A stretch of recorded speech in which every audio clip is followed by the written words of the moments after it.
Bwana Yesu Kristo asifiwe. Ninakusalimu ndugu yangu mpendwa kwa jina la Yesu Kristo. Katika ibada ya leo umekaribishwa. Karibu tena, karibu, na tunakaribisha wageni wetu wa mpya. Mumekaribishwa kwa jina la Yesu Kristo katika chano ya watakatifu. Karibu tena, na ninawapenda marafiki zangu wote, na wapenda kabisa. Mungu awabariki. Mubarikiwe sana, na tunafurahia wageni wetu wa mpya. Mumekaribishwa, na naamini mutabarikiwa katika chano hii. Ni chano ya watakatifu, ya waenda mbinguni. Haleluya, haleluya. Basi leo nilikuwa natafuta tushare neno la Mungu. Kuna neno ambayo nilikuwa nasikia Roho wa Mungu alinipatia tushare katika ibada ya leo. Itakuwa ni katika maandiko ya Ufunuo 6 mstari wa 1 mpaka 17. Ni maandiko marefu sana, lakini ni vizuri ndugu yangu mpendwa, kama ukisoma, tusome mwanzo mpaka mwisho, itatusaidia ili utaelewa ni mambo gani nataka kuongea juu ya hii katika hii maandiko. Twende tusome. Kisha nikaona napo mwana kondoo alipofungua moja ya zile muhuri 7, nikasikia moja wa wale wenye uhai 4 wakisema kama kwa sauti ya ngurumo,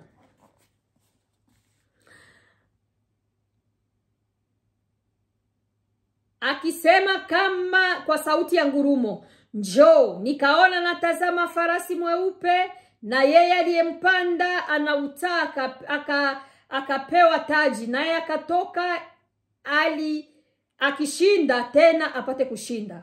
Na alipoifungua muhuri ya pili, nikamsikia yule mwenye uhai wa pili akisema, njoo. Akatoka farasi mwingine mwekundu sana, na yeye aliyempanda alipewa kuiondoa amani katika nchi, ili watu wauawe, naye akapewa upanga mkubwa. Na alipoifungua muhuri ya 3, nikamsikia yule wa 3 mwenye uhai akisema, njoo. Nikaona natazama farasi mweusi, na yeye aliyempanda ana mizali mkononi mwake. Nikasikia kama sauti katikati ya hao wenye uhai 4 ikisema, kibaba cha ngano kwa nusu rupia, na vibaba 3 vya shahihi kwa nusu rupia, wala usiazuru mafuta wala divai. Na alipoifungua muhuri ya 4, nikasikia sauti ya yule mwenye uhai 4 akisema, njoo. Nikaona natazama farasi wa rangi ya kivurivuri, na yeye aliyempanda jina lake ni Mauti na Kuzimu. Akaufuatana na yeye, nao wakapewa mamlaka juu ya robo ya nchi, wauawe kwa upanga na kwa njaa na kwa tanuri na kwa hayawani kwa nchi. Na alipoifungua muhuri ya 5, nikaona chini ya madhabahu roho zao waliochinjwa kwa ajili ya neno la Mungu na kwa ajili ya ushuhuda waliokuwa nao, wakalia kwa sauti kuu wakisema, Mola mtakatifu mwenye ukweli, hata lini kutokuhukumu wala kuipatia haki damu yetu kwa hao wakao juu ya nchi? Na wakapewa kila mmoja nguo ndefu nyeupe, wakaambiwa wastarehe bado muda mchache, hata itakapotimia hesabu ya wajori wao na wandugu zao watakaouawa vile vile kama hao. Nami nikaona alipoifungua muhuri ya 6, palikuwa na tetemeko juu ya nchi. Jua likawa jeusi kama gunia la singa, mwezi wote ukawa damu kama damu, na nyota zikaanguka juu ya nchi kama vile mtini upukutishavyo, mapozi yake utikiswavyo na upepo mwingi. Mbingu zikaondolewa kama ukurasa ulivyokunjwa, na kila mlima na kisiwa kikahamishwa kutoka mahali pake.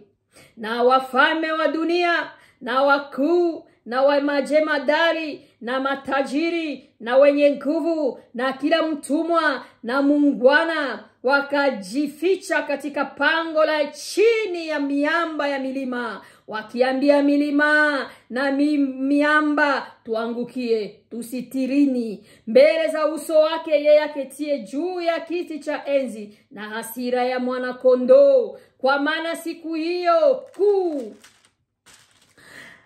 hasira yao imekuja, naye ni nani awezaye kusimama? Basi Mungu akubariki. Hiyo ni neno la Mungu. Twende tuangalie ni nani mwenye aliandika maandiko ya Ufunuo. Biblia inatuambia kama mwenye aliandika kitabu cha Ufunuo alikuwa ni mtu alikuwa anaitwa Yohana mwana wa Zebedayo. Njo aliandika hicho kitabu. Ilikuwa mwaka wa 96 AD. Maana yake after the death of Jesus. Njo aliandika hicho kitabu. Katika maandiko Yohana aliandika vitabu 5. Na njo huyo Yohana aliandika kitabu cha Yohana. Aliandika vitabu vingi ndugu yangu mpendwa. Alikuwa ni cousin ndugu wa Yesu. Watu wanasemanga kuna mayohana 3 Biblia 4. Sikia nikwambie, Yohana mwenye anaandikwa mu Biblia ni Yohana umoja na panapiko na huyo Yohana Mbatizaji. Huyu sio Yohana Mbatizaji. Huyu ni Yohana alikuwa ule mwenyewe anasema alikuwa analala kukifua cha Yesu. Ndugu mpendwa, ni vizuri sana fanya research, itakusaidia. Kwa nini Yohana aliandika hivi vitabu? Yohana aliandika hivi vitabu kwa sababu kulikuwa mtu alikuwa anaitwa Silencia. Silencia alikuwa ni mhubiri mwenye alikuwa anahubiri kinyume cha neno la Mungu. Alikuwa anakataa uungu wa Yesu, alikuwa anafundisha kupoteza watu. Alikuwa na try kukamata kubadilisha ukweli wa Mungu. Alikuwa nakataa anambia Yesu sio Mungu, Yesu ni mwanadamu. Na ndio maana wakatafuta wakasema mwenye atakuya kutuambia ukweli, mwenye atatufunulia mambo hii, bakaenda kumtafuta Yohana. Njoo wakamtafuta Yohana, njoo akaandika hivyo vitabu. Njoo maana unasiaka Yohana aliandika sana. Mwali anza kuandika juu ya uungu wa Yesu. Ilikuwa ni Yohana huyo ndio mwaliandika uungu wa Yesu. Ni lazima ende abadilishe mafundisho yenye huyu Silencia alikuwa alileta kuhubiri watu, kupoteza watu. Ndugu yangu mpendwa, ikabidi huyu Yohana, Biblia inasema Yohana kulikuwa mtu alikuwa anaitwa Domesilia, njoo alikuwa anatafuta kumuua. Yohana alikuwa njoo mwanafunzi wa disciple of Jesus wale 12. Yenjo mwenye alikufa kifo cha kawaida. Wengine walikufa kifo kibaya, wengine walichinjwa, wengine walisurubishwa batundikwa. Lakini huyu Yohana kulikuwa na huyo mtu Domesilia alikuwa anatafuta kumuua. Akatafuta mbira zote za kumuua Yohana, akashindwa. Bakamutupa kwenye pipa la mafuta. Yohana hakukufa. Akaingia muyo pipa ya mafuta, akatoka kajikunguta. Saa mtu mwenye hakukua kitu. Bakamupatia kikombe cha sumu bamuue, bakatafuta kisi bamuue musumu. Huyu Domesilia alitafuta muue ngambo zote, vikashindikana. Sababu Mungu akukua alialau Yohana akufe, sababu mission yake ilikuwa haijaisha. Sasa huyu Domesilia akaona yeye huyu mtu ni kiumbe gani? Nifanye nini? Domesilia akasema acha nende nimutupe kukisima cha Patmos. Njoo maana nasikia wanasema Yohana alikuwa kwenye kisima cha Patmos. Bai tu anasemaga sema alikuwa naomba. Hapana, kukuwa naomba. Asa alienda kuomba ni kumulima. Hapana, ni mahali walikuwa walimutupa mpori, ilikuwa na mavilulu. Pori ilikuwa na vilulu vingi sana, yani vya kutisha. Baliona huyu mtu akufi. banamupa sumu akufi, banamutupa mupipa ya mafuta akufi, banamufanyia kisete akufe, vinashindikana. Mpaka ta sumu, anakunywa sumu kisha badana itema. Bakasema huyu sio kiumbe cha kawaida. Anapasha kuwa ni kiumbe kingine, acha tumutupe mu binyama. Kumbe palikuwa ni mpango wa Mungu. Mpango wa Yesu alikuwa anataka bamutupe pale ili Yesu peke yake waonane naye macho kwa macho. Njo amufunulie imambo yenye mimi na wewe tuko tunataka kuongea sai. Amufungulie masiri za Mungu. Ndugu mpenda, kuna wakati mtu anapitia kipindi kigumu, bako unajiuliza Yesu iko wapi? Bako unajiuliza Mungu iko wapi? Kumbe Mungu iko na mpango mkubwa kule mbele juu yako. Unajua walitafuta kumuua, akini Mungu akualau akufe sababu kulikuwa mpango lazima Yohana akuye tufunulie juu. Yesu aliona kutakuwa kule watu watapotea, mafundisho ya uongo itakuwa, watu watadanganya watu. Acha Yohana ule mwenye alikuwa na Yesu, njo Yesu amoneshe mambo ya kufichwa. Yohana akakuwa katika kinani, akakuwa katika kisima cha Patmos. Yohana, Biblia inasema njo ile maandiko ya Ufunuo 6 mstari wa 1:17. Biblia inasema hiki kitabu cha Ufunuo ni kitabu kitamu na kipendaka sana. Kitabu kina mambo matatu unayoyaona Yohana, nayo yaliopo Yohana, yatakuwako baadaye. Haleluya. Yohana aliona mambo anayoyaona, akaona na mambo ambayo yaliopo, na akaona yenye atakuwa. Ndio maana hii kitabu cha Ufunuo wanakitaka ni kitabu cha unabii, kwa sababu Ufunuo, Daniele ni vitabu vya unabii, mambo ambayo iko nakuja, mambo ambayo yako na yaliopo. Basi Mungu akubariki. Biblia inasema katika maandiko ya Ufunuo 5 mstari wa 1 mpaka 11. Biblia inatuambia hivi, aseme Yohana kaona kitabu kiliandikwa nyuma na ndani. Hicho kitabu kilionekana mbinguni. Maonyo ya Yohana kaona kitabu kilikuwa kinaandikwa nyuma na mbele, nyuma na ndani na nyuma. Kilikuwa na mihuri 7. Kimetiwa mihuri 7 cho kitabu. Yohana kaangalia, kulikuwa malaika mbinguni. Malaika kasimama, malaika katangaza, malaika kasema, nani atafungua hichi kitabu? Wakatafuta mtu atafungua hicho kitabu. Bakatafuta mtu atafungua hicho kitabu. Malaika wakashindikana kufungua kile kitabu. Bakaangalia wazee 24. Wazee 24 wakashindikana kufungua hicho kitabu. Bakaangalia maskerubi, maserafi, wakaangalia wakashindikana kufungua kile kitabu. Bakaangalia ulimwengu, bakaona nani mwanaweza fungua hicho kitabu. Biblia inasema mbingu kukawa kimya, hapa kuonekana mtu hata umoja wa kufungua hicho kitabu. Yohana kalia. Biblia inasema malaika wakamwambia Yohana, usilie. Pako simba wa kabila ya Yuda, shina la Daudi, yeye ameshinda pate kukifungua. Aliye wa kabila ya Yuda alipata ushindi, yeye ndio atafungua hicho kitabu. Haleluya. Yohana kaona mwana kondoo alichinjwa. Mwana kondoo akasimama akachukua kile kitabu. Haleluya, Bwana majeshi. Akafungua hicho kitabu. Wakati alifungua kulikuwa mihuri 7.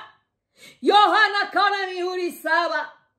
Hakuna mwenye alikuwa na uwezo na mamlaka ya kufungua hicho kitabu.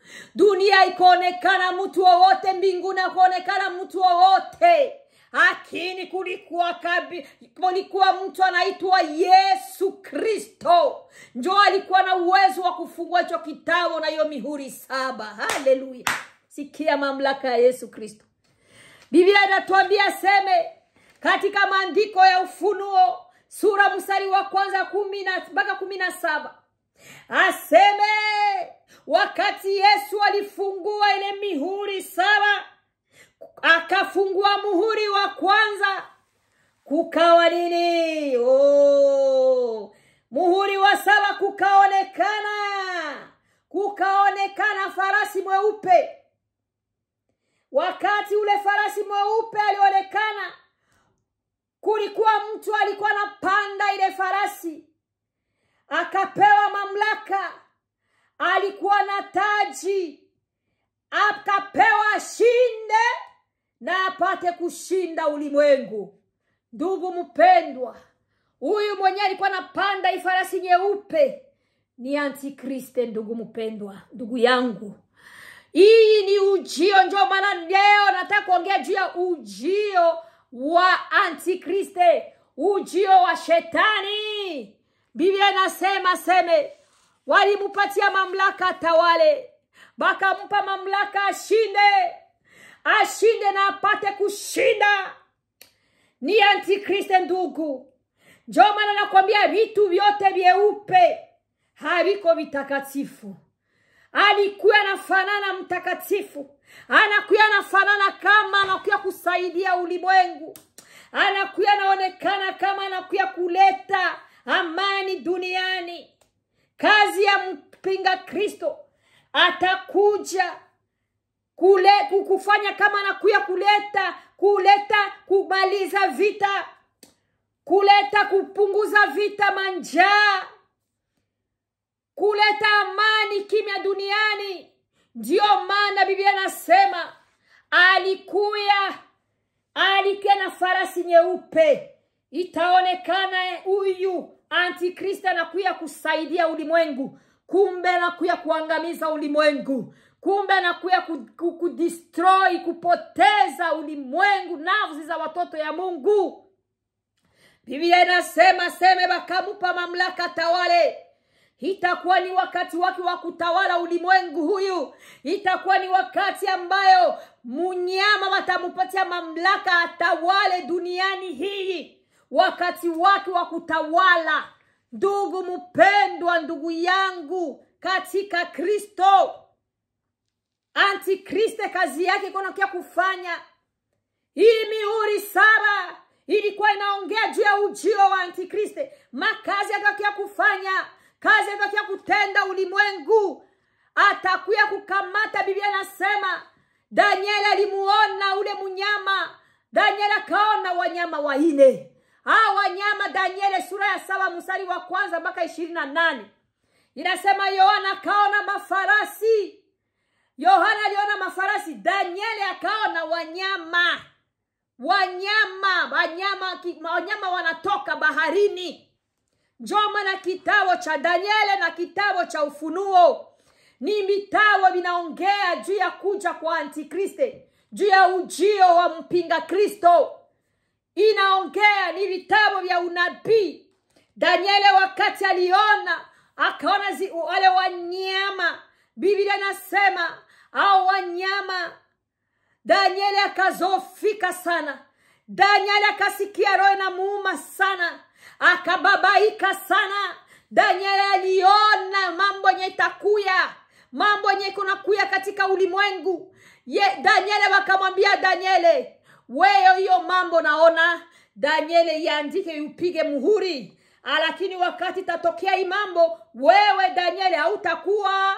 Daniel wende yako kujipumuzikia. Daniel aliona akazofika sana. Akaona mateso kunakuya katika ulimwengu. Akaona utawala wa Antikriste, utawala wa mpinga Kristo, namna gani atakia kutawala katika ulimwengu huyu. Hata na Yohana alimuona katika sura yake, katika pale Ufunuo 13 mstari wa kwanza mpaka 18. Yohana akasema akamuona mnyama katika bahari. Huyo mnyama wakati alikuwa nitoka baharini alikuwa kama chui. Biblia inasema Huyo mnyama ipakakuwa na joka. Mnyama akamupa joka, akampatia mamlaka ya kusimama, akasimama akawa mwanadamu. Wakati alikuwa kama mwanadamu, joka akamupatia mamlaka, akamupa nguvu zake zote, ili ende kutawala na atawale ulimwengu na apate kushinda. Biblia inasema atapewa uwezo na mamlaka, na atapewa kinywa cha kunena makufuru machafu, kumkufuru Mungu. Yohana alimuona. Huyu ni ujio wa Antikristo, ndugu yangu mpendwa. Huyu ni ujio wa shetani, kazi atakia kufanya. Biblia inasema Yohana akaona farasi mwekundu. Huyo farasi mwekundu bali mupatia mamlaka ya kuondoa amani duniani. Ndugu yangu, Biblia inasema ukweli. Biblia isemi uongo. Mambo uko nasikia Biblia iko nasema ni mambo iko nakuya, ambayo mtawala ulimwengu huyu atakuya kufanya, ndugu yangu. Biblia inasema wanadamu watamwabudu, watamutii, sababu atakuwa na kinywa kitamu. Ataonekana ni farasi nyeupe, ataonekana na kuya kama kusaidia ulimwengu, kuokoa ulimwengu, kuokoa wanadamu, kumaliza vita, kuleta amani, kumaliza manjaa, matatizo, mumasikini. Ndugu mpende, sababu anajua kama wanadamu tunapenda kurelax. Wanadamu tunapendwa kuenjoy ulimwengu, na atakuya na mambo ya uenjoy. Ataletea watu mambo ya kuwarelax, ba enjoy, ionekane kama tunafika tuko sawa. Ndugu mpendwa, akini atakuwa ni muongo shetani, muongo huyo joka, huyo Antikriste. Huyo joka atakuwa ni mwanadamu, ambayo huyo joka atamupa mamlaka, atapewa kinywa cha kufuru Mungu. Watu watamfuata, watu watamwabudu, watu watamtumikia. Neno lote atakuwa anasema, watu wanasema hapana, huyu njoo huyu. Dunia itamfuata, ulimwengu utamfuata, mataifa mzima itamfuata, watu watamsujudia. Sikieni kuambie, Biblia inasema wakati walifungua muhuri wa 3, kakaonekana farasi mweusi. Huyo farasi akapewa mamlaka ya kuua watu kwa upanga, vita na njaa, mapigo ya Mungu, kazi zenye shetani anataka kufanya. Watu watateseka, atatesa watu. Na farasi wa kivurivuri. Biblia inasema vita na matetemeko na njaa zitakuwa ulimwengu, dunia mzima. Watu watateseka, watu watapewa mamlaka, batashurutishwa bamwabudu yu Antikristo, bamwabudu yu munyama. Watu hawatashindwa, sababu itakuwa ni wakati wa utawala wake. Biblia inasema walimupa mamlaka ya kutawala, usisahau. Walimupa mamlaka, wakamwambia wende na ushinde, na atashinda, na atatawala ulimwengu, atatawala mataifa, atatawala polisi, atatawala kila kitu chote cha ulimwengu huyu. Ndugu yangu mpendwa, ni huzuni sana, sababu wanadamu hamtujui kwenye ulimwengu konaenda, na kanisa halijui kwenye ulimwengu konaenda, na kanisa haijui kazi ya shetani konafanya mugiza. Ndugu mpendwa, preparation ya kuja kwa Antichrist, preparation ya kuja kwa huyu munyama iko tayari, lakini huzuni sana, kanisa haliko tayari kutayarisha kanisa la Bwana. Ni huzuni sana, kanisa haliko tayari kutafuta ujio wa Yesu. Huzuni sana, lakini shetani anatumika 24 hours, anafanya kazi yake. Na watu wamesahau, kanisa limesahau kwa kama kuna ujio wa Antikristo, ujio wa mpinga Kristo. Mpinga Kristo iko nakuya, ndugu yangu. Biblia isemi uongo, Biblia inasema ukweli. Atakuya na atakuya, ndugu yangu mpendwa. Watu watachinjwa, watu watateseka, watakatifu watateseka. Wale ambayo wanani kwa ajili ya ushuhuda, Biblia inasema.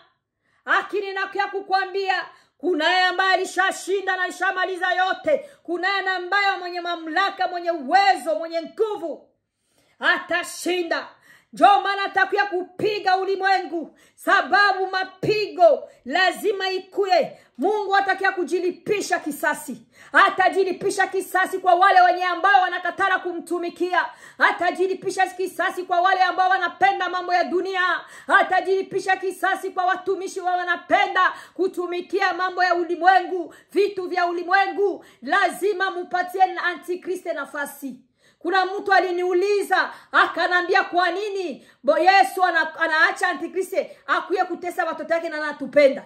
Sikia nikwambie, lazima ikuye. Kama ikui, hii maandiko itaonekana ni bongo. Ifo ikuwe. Lazima Mungu ajilipishe kisasi. Ajilipishe kisasi kwa wale waovu, wale wanapenda dhambi, wenye wanamtumikia shetani, wenye wanamfanyia kazi shetani. Lazima kukue mapigo. Ndugu, njoo maana wanakuambiaka, yote unapanda hapa utaivuna.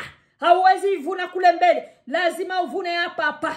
Wafanya kazi wa shetani, waabudu shetani. Ndugu, wale wote watamwabudu shetani, watapiga mapigo. Kuna mapigo tayari iko pale, ilishakuwa prepare already. Kuna mapigo ndugu yangu, kisoma kishuka pale utasikia hiyo mapigo yenye Mungu atakuya kujilipisha kisasi. Atakuya kupiga hiyo mapigo kwa wale ambao wamekubali kumtii, kwa wale ambao walikubali kumwabudu huyo mnyama, kwa wale ambao wanakatala kumtumikia Mungu, kwa wenye dhambi, kwa watu wa giza. Na kuambia kuna mapigo. Mungu atuhurumie na tusaidie. Kuna mapigo tayari iko ndugu. Soma maandiko, ingia ushuke, utasikia mapigo kwenye hiyo mihuri ya 7. Utasikia na kwenye mihuri ya 6 utasikia mapigo. Mungu lazima pige, haribisha ulimwengu huyu. Lazima vunje vitu vyote vya ulimwengu. Ndugu mpendwa, hiyo mamali uko unajivunia. Mamali uko unajivunia. Hiyo ulimwengu uko unajivunia. Vitu vya dunia uko unajivunia ndugu. Mamali biko binakuya kuangamizwa. Mutapigwa mapigo machafu mabaya sana. Lazima Mungu ajilipishe kisasi. Lazima Mungu ajilipishe kisasi ndugu mpendwa. Mapigo ya Mungu. Mapigo ya Mungu iko nakuya. Ndugu yangu, kwa wale wenye wataenda kumushuhudia, kwa wale wataenda kumwabudu Antikriste, kwa wale wenye wiko nakatala kumtumikia Mungu, wanataka kuishi maisha ya dhambi, wanapenda dhambi, wanapenda ulimwengu, wenye wanapenda kuenjoy ulimwengu, batumisha wapendi kuhubiri ukweli, batumisha wapendi kuhubiri ukweli. Ndugu, kuna mapigo. Mapigo iko nakuya. Mapigo iko nakuya ndugu yangu. Uko na huzuni sana. Kanisa limeharibika. Nikiangalia wakati mwingine naangalia kanisani. Naangalia gisi kanisa watu biko mumuluyenge. Naangalia kanisa gisi watu batumishi wanapoteza watu. Naangalia gisi kanisa linapotea. Ndugu, na kuya kukumbusha siku ya leo, kuna mapigo ya Mungu. Mapigo iko nakuya ndugu. Mapigo na mtawala iko nakuya. Mtawala iko tayari ndugu. New World Order iko tayari, si mnaisikiaka. Tayari shatia New World Order. Tayari anakia kuleta dini moya. Anakia kuleta dini moya. Ndugu yangu mpendwa, anakia kumaliza njala. Anakia kumaliza vita. Ndugu, hizo mavita uko naona. Hizo mavita uko naona ndugu mpendwa. Biblia inasema ni maonjo tu. Maonjo tu. Maonjo tu ndugu yangu. Mapigo iko nakuya ndugu yangu. Biblia inasema watu batangamia wakati hasira ya Mungu itashuka. Wakati mapigo ya Mungu itashuka. Biblia inasema nini? Watu watambia mulima, niangukie mulima. Utasema hapana, sitakuangukia, na mimi natafuta kwenye ndakimbilia.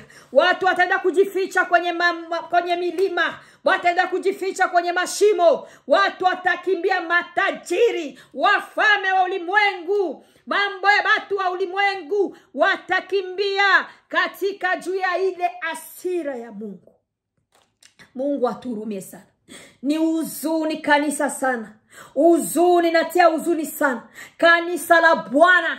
Kanisa la Bwana. Watumishi wa Mungu mumepewa kazi mumtumikie Mungu. Watumishi wa Mungu mumepewa kazi kusemesha ukweli. Kuhubiri ukweli. Kuhubiri, kwenda kuhubiri watu ambao wamepotea. Ndiyo maana ndugu yangu mpendwa, wanawake muamuke, wenye wako na kipaji cha kwenda kuhubiri, mwende muhubiri. Kama uko na wito wa kuhubiri, kahubiri. Njoo wakati huyu wa kuhubiri, njoo wakati wa kutembea ulimwengu dunia mzima. Uhubiri, leta wenye wamepotea, leta wenye hawamjui Yesu, leta wenye hawamjui, wenye walipotea wamekuwa mbali na Yesu, wenye wamjui wapate kumjua.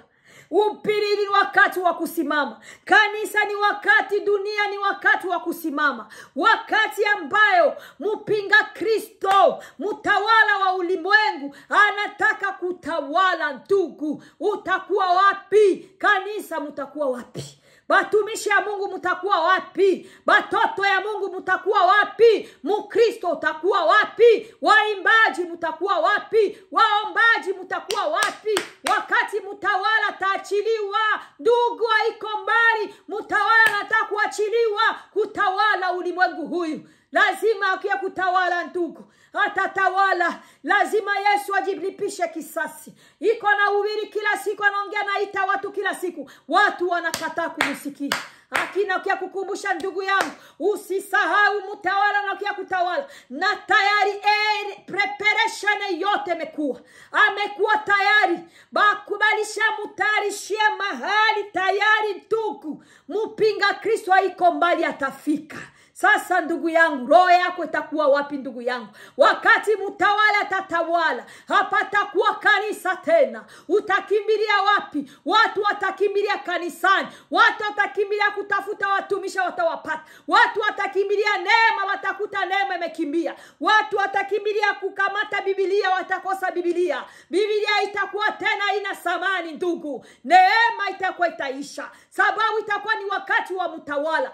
Atakuwa na atawala tayari. Yesu atakuwa haiko ndugu. Utakuwa wapi ndugu? Utashurutishwa kumwabudu huo mwovu shetani. Utashurutishwa kupewa katika ule muhuri. Mihuri mutapigwa ndugu. Mutakuwa wapi wakati ndio huyu? Kanisa msimame. Simama mtoto wa Mungu. Kama una kiu cha kumtumikia Mungu, kama umeitwa kumtumikia Mungu, kama umeitwa kuhubiri, ni wakati wa kuhubiri ukweli. Mutoke muma distraction. Muache mahubiri ya kuhubiri makubarikiwa. Muache kuhubiri mahubiri makomenti mukanisa. Mungu anasema musimame kanisa. Mpinga Kristo, muovu shetani, mutawala ulimwengu huyu, iko na kuya sio mbali. Mutakuwa wapi? Mutasimama wapi ndugu yangu mpendwa? Utasimama wapi? Wapi utaenda? Wapi utalilia nani wakati wa mapigo ya Mungu? Mungu aturumie sana. Kanisa limelala, watumishi mumelala, Wakristo mumeacha kazi ya Mungu. Hamutaki kumtumikia Mungu tena. Sababu Yesu hakukubariki mtoto, sababu Yesu hakukubariki, sababu ya uko naomba Yesu hakukujibu. Ndugu yangu, utabeba vitu wapi? Wapi ndio taenda wakati huyu mtawala hikia kutawala? Biblia inasema ukweli, Biblia isemi uongo. Hii kitu itakuwa ndugu, na wakati itafikia wanadamu, itafikia wakati wanadamu wako muma distraction.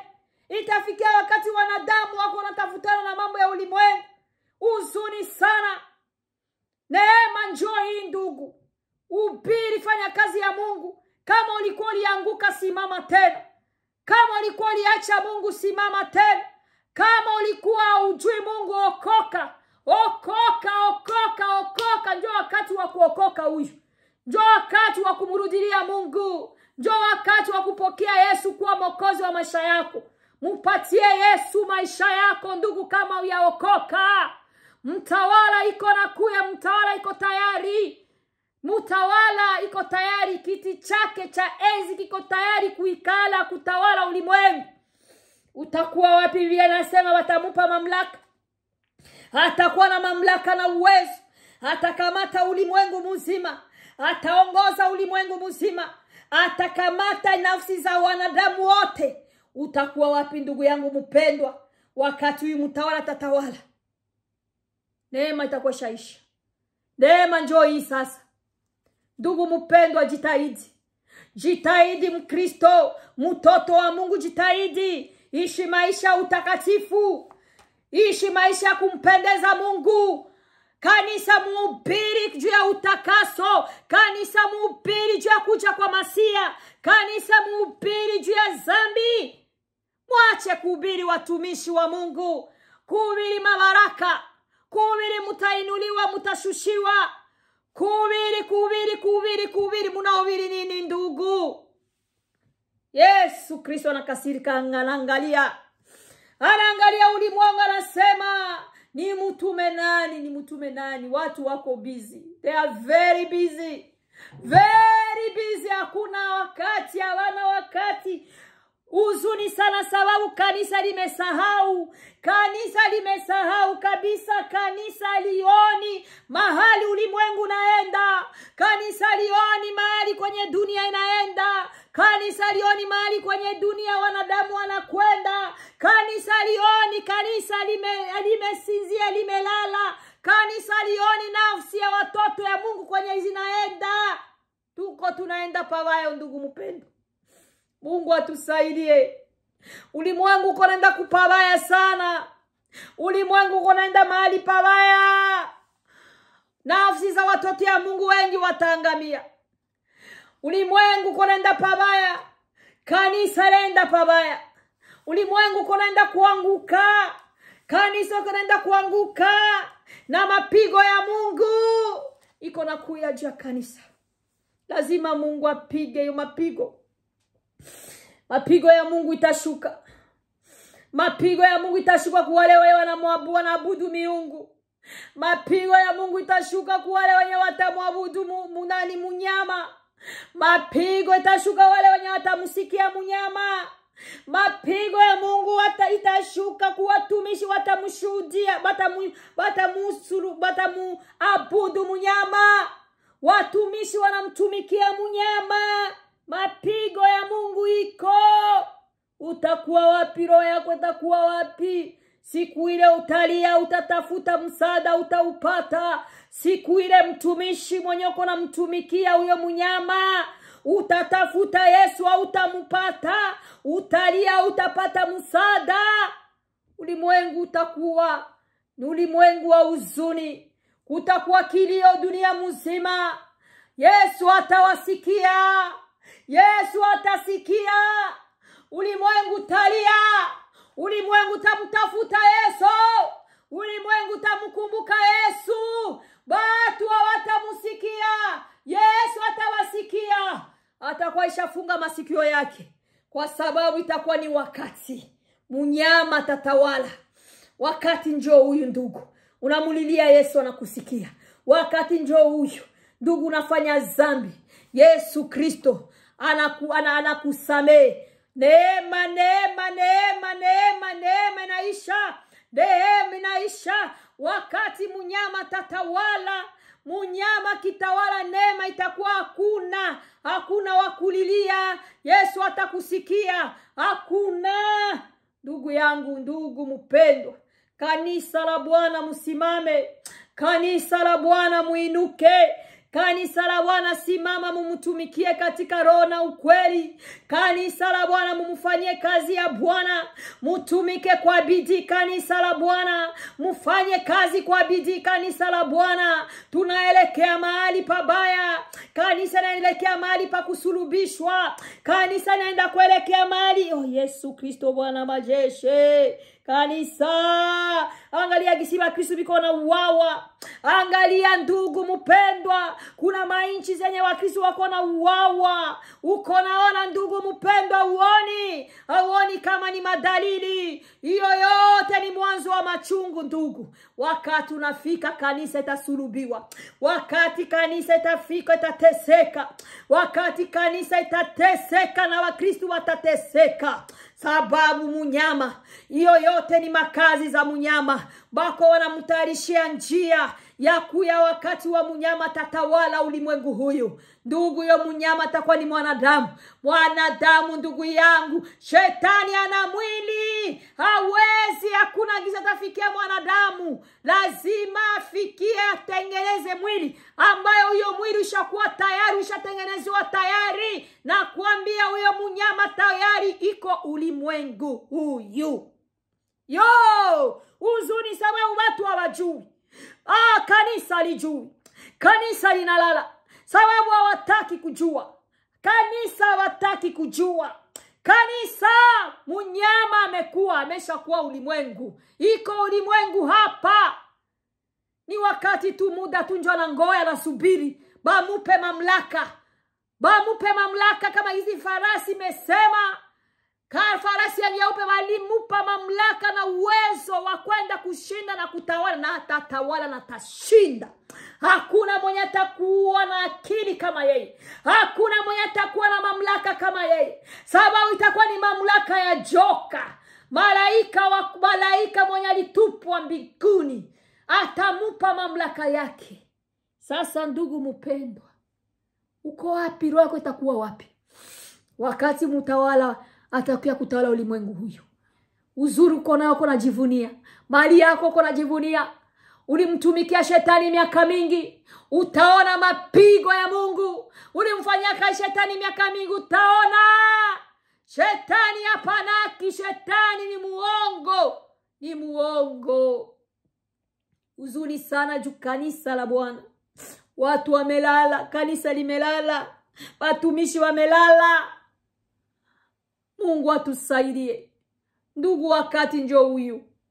Neno hii nimesikia, roho iliniuma sana. Nikasema aiwishi nende kubarabara niongei mambo. Aiwishi nende niingie katika masiku ya kila umoja asikie. Sababu kama ujui wenye biko wanakuya ndugu, hautaelewa. Njoo mauliona nilisoma imandiko yote uelewe ndugu. Mambo yote Biblia iko nasema hakuna kitu kitapita.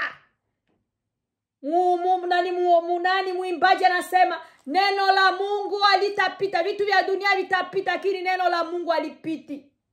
Ni mambo tunatarajia ndugu, haiko mbali. Mambo yenyewe tunatarajia ya utawala wa mpinga Kristo. Na ulishakuwa tayari ndugu mpendwa.